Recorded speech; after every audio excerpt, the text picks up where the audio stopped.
Hi, I'm Susan Jabinski, co-host of the Morning Filter podcast. On a recent episode, I sat down with Morningstar Index's strategist and columnist, Dan Lefkowitz, to talk about dividend stock investing. Here's an excerpt from our conversation in late 2025. Now, you say here in the U.S., I'm talking about another column you wrote this year about dividends, that we're in the middle of what you're calling a stock buyback boom.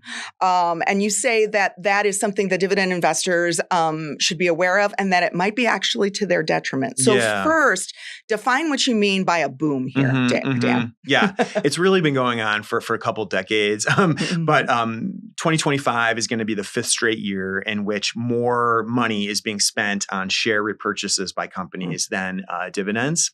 About $1 trillion this year in buybacks and about $750 billion in dividend payments. And it's happening for a lot of reasons. You know, there are tax advantages, of course, to the share repurchase. You know, dividends are taxed if you're holding them in a taxable account. Whereas if a company repurchases its shares, as long as you don't sell those shares, if you're a holder, you know, your fractional ownership of the company increases.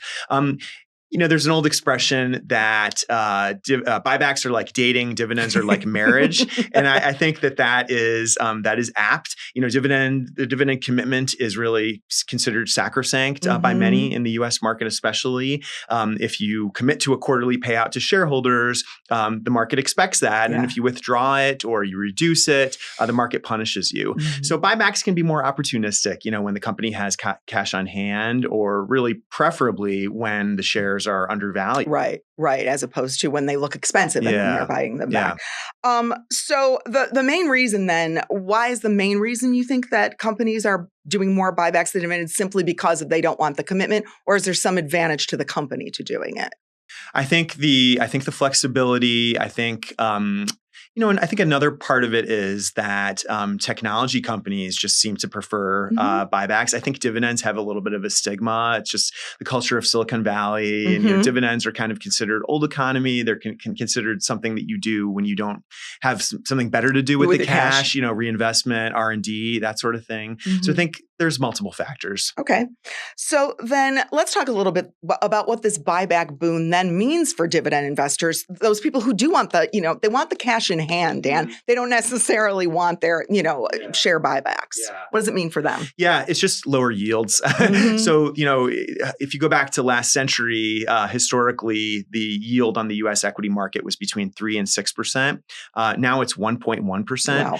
That's come down. That's even low by the standards of the past 25 years, but the dividend yield has just generally been much lower over the past 25 years than it used to be. So it's harder to get equity income from U.S. stocks than it once was.